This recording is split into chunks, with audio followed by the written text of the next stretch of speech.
Today we are going to start our session second, that's parasitic infection in dairy animals.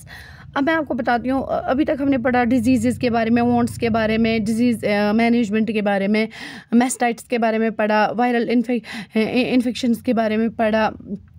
तो now we are going to start our parasitic infections in dairy animals. अब हम देखेंगे parasites होते क्या हैं. Parasites are the organisms that live in or on another organism of other species known as the host. तो जो parasites होते हैं ये वो ऑर्गेनिजम्स होते हैं जो रहते हैं या तो बॉडी पे या तो किसी बॉडी के अंदर रहते हैं. तो जिस पे ये फीड करते हैं, जिस बॉडी में ये रहते हैं उसको बोलते हैं host. From the body of which it obtains nutrients. और ये जब ये किसी की बॉडी में रहते हैं, जब ये किसी की बॉडी पे रहते हैं तो ये वहाँ से न्यूट्रिएंट्स obtain करते हैं, इसीलिए ये उस वाली बॉडी पे रहते हैं.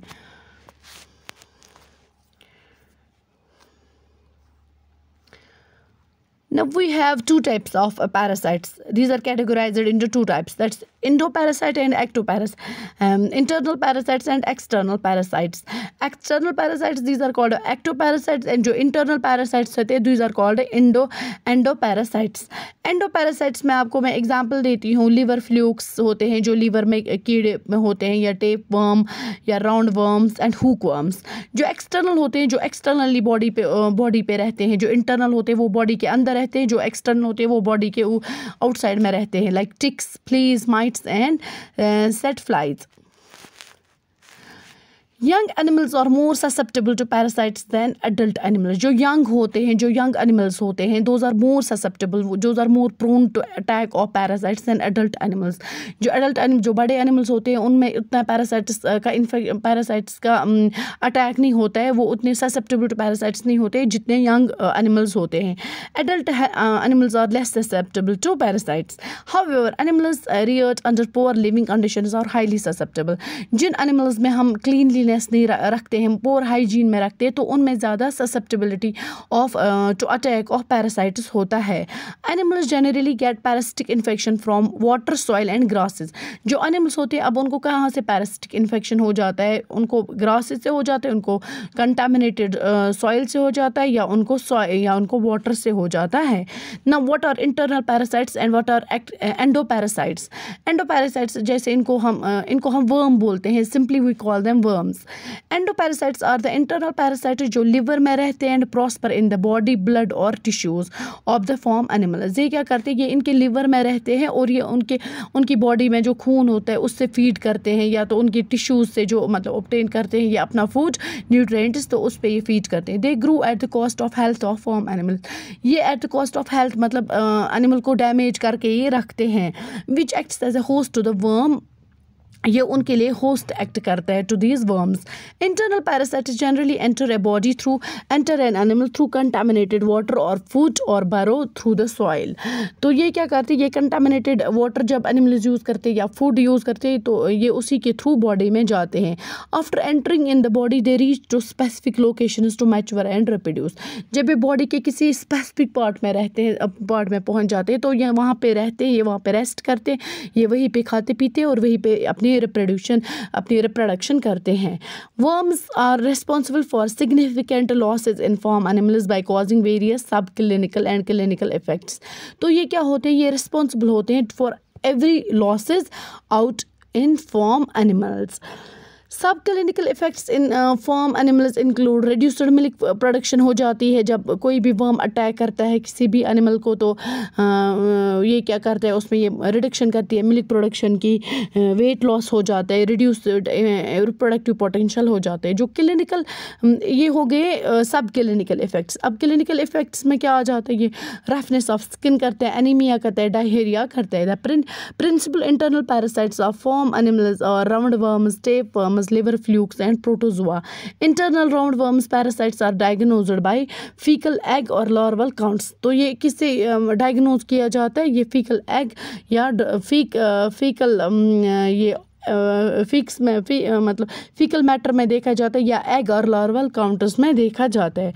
Now what is deworming? Deworming is eliminating or lowering the level of parasites in the farm animals.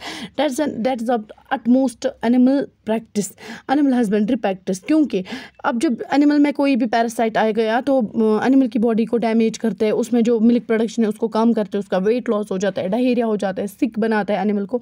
तो जो अब इसमें एक प्रोसेस है उसको हम बोलेंगे डिवर्मिंग, मतलब इनको हम एलिमिनेट कैसे करते हैं बॉडी या लोअर करते हैं इनकी level from the body of parasites, from the body of host. This can be achieved by regular deworming the animals. Deworming is the practice of giving medicine to the animals to help them get rid of internal parasites और worms। इनको medicine दिया जाता है ताकि जो worms उनमें already present होते हैं वो मर जाएंगे, तो उसकी वजह से क्या हो जाएगा, these medicine can be given either hourly और थ्रू इंजेक्शन, या तो ऑरली देते हैं या तो थ्रू इंजेक्शन देते हैं। Now what are external parasites? Ectoparasites. Ectoparasites are the organisms which live on the skin or external surface of animals. जो एक्टोपैरासाइट्स होते हैं ये वो ऑर्गेनिजम्स होते हैं जो बॉडी पे रहते हैं, या तो स्किन पे रहते हैं या तो एक्सटर्नल सरफेस ऑफ एनिमल्स पे रहते हैं, and these are responsible for causing detrimental effects to the skin and overall health and growth of the animals on which they are living. तो ये डेट्रीमेंटल, इनका काफ़ी साइड इफ़ेक्ट होता है, इनका काफ़ी डिटीरियस इफ़ेक्ट होता है, इनका काफ़ी बैड इफ़ेक्ट होता है to the skin and overall health and growth of the body on which they are living. The external parasites also annoy their hosts by bite करते हैं, एम्बेडिंग और कॉजिंग इरिटेशन, तो ये इचिंग कॉज करते हैं etcetera. तो ये मतलब इनको काफ़ी ज़्यादा अनॉय भी करते हैं अपने होस्ट को। The principal external parasites of farm animals are lice होते हैं, टिक्स होते हैं, माइट्स होते हैं। Ectoparasites are responsible for direct और indirect losses to the farm animals. Direct losses क्या हो, इनसे क्या डायरेक्ट लॉसेस होते हैं? Result due to discomfort and damage caused by parasites to the animals.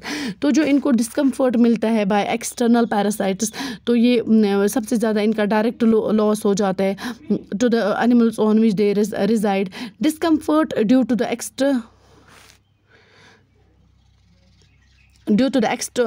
ectoparasites cause drop in milk production and retarded growth rates in the suffering animals.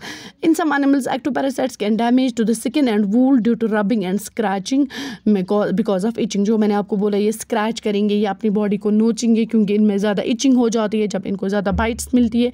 As per the indirect loss are concerned, some diseases are carried from infected animals to the other healthy animals through the ectoparasites. तो indirect losses में क्या हो जाती है, अब जो कोई भी डिजीज़ एक एनिमल को हुई है तो ये जो एक्टोपैरासाइट्स उसकी बॉडी पे बैठ गए तो ये एक हेल्दी एनिमल पे बैठेंगे तो ये उसमें वो डिजीज़ ट्रांसफ़र करते हैं, तो इसमें ये इनडायरेक्ट लॉस आ गया। So these ectoparasites can act as carriers for transmission of disease in animals. तो ये कैरियर बन जाते हैं, ये एक से डिजीज़ ट्रांसमिट करते हैं to the healthy animal from sick to healthy. Ectoparasites include mites, lice, ticks, flies. Ticks live on the body of animal for a shorter period of time. Ticks बहुत कम टाइम तक रहते हैं, या tick feed on the blood and their bites cause irritation करती है, swelling करती है, रेडनेस करती है, कॉज इचिंग करती है, cause on the affected animal. Flies feed on the blood, sweat, skin secretion, tears, saliva, urine and feces of animals. Flies आप किस पे फीड करती हैं? ब्लड पे, स्वेट पे, स्किन सिक्रीशंस पे, टीयर्स पे, सलाइवा पे, यूरिन पे and faeces. They puncture the skin directly और इन्फेस्ट ऑन वुंड्स। ये किसी भी जख्म पे बैठती है या तो डायरेक्टली पंक्चर करती है बॉडी को, तो फिर ये ट्रांसमिट करती है disease from infected animals to healthy ones. For prevention of ectoparasites new animals should be kept separately and treated for infection before mixing with herd. जो इनमें मतलब किसी भी में भी कोई भी वोंड है या कोई भी इन्फेक्शन है या कुछ भी कोई भी डिजीज़ है तो इनको अलग से रखा जाता है, इनको अलग से रखना चाहिए ताकि हम ट्रांसमिट ऑफ डिजीज़ को रोक सकेंगे। Pasture should be treated with required doses of chemicals at the beginning of grazing season। तो जो ग्रेजिंग सीजन में उनमें काफ़ी मतलब रिक्वायर्ड केमिकल डोज देना चाहिए। Ticks on the body of animals you can see from figure 1.5। तो जो सर्कल्स है यहाँ पे इनको हम टिक्स बोलेंगे, ये ब्लड या स्वेट या सिक्रीशंस पे ये फीड करते हैं। Ectoparasites may be applied to animals by several methods. Ectoparasites, parasitides। तो the figure 1.6 shows the common methods used for applying ectoparasites। तो 1.6 फिगर में यहाँ पे एक फिगर नीचे दी गई है, उसमें हमें मतलब दिखाया गया है कि कैसे इनको हम एक्सटर्नली अप्लाई कर सकेंगे ectoparasiticides. parasites. Prevention of parasitic infections. Advocate nutrition to the, हम एडवोकेट न्यूट्रिशन मिलना चाहिए एक एनिमल को, ओवर क्राउडिंग नहीं होनी चाहिए, ओवर स्टॉकिंग नहीं होनी चाहिए, ऑब्जर्व क्लीनलीनेस होनी चाहिए, मतलब ऑब्जर्व करनी चाहिए हमें कि वहाँ पे क्लीनलीनेस है कि क्लीननेस है कि नहीं, रेगुलर डिवर्मिंग होनी चाहिए, रोटेशन ऑफ पैस्चर होना चाहिए, आइसोलेशन ऑफ न्यू एनिमल्स होना चाहिए। तो यहाँ पे एक फिगर आप देखो कि dipping in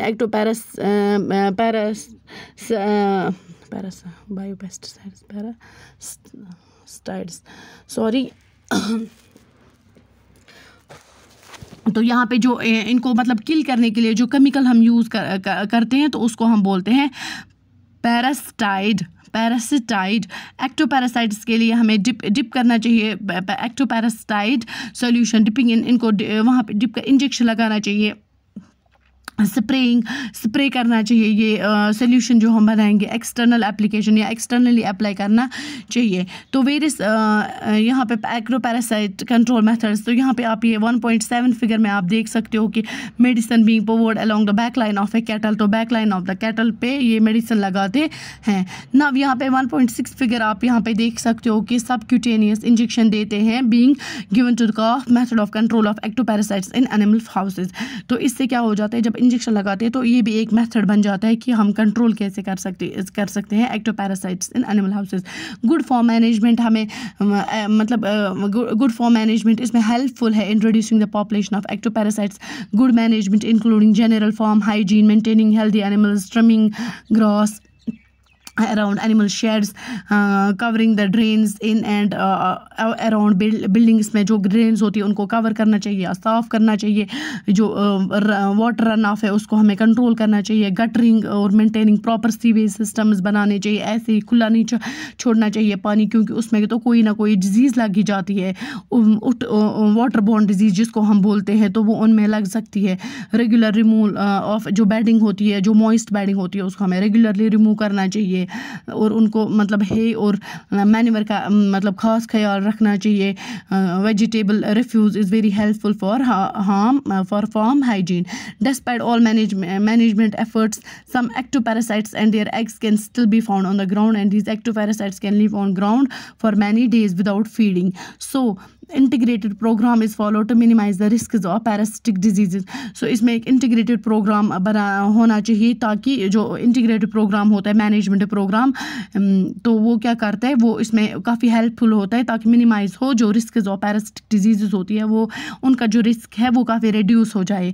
this includes parasite monitoring schedule, non chemical strategies such as nutrition का खास ख्याल रखना चाहिए।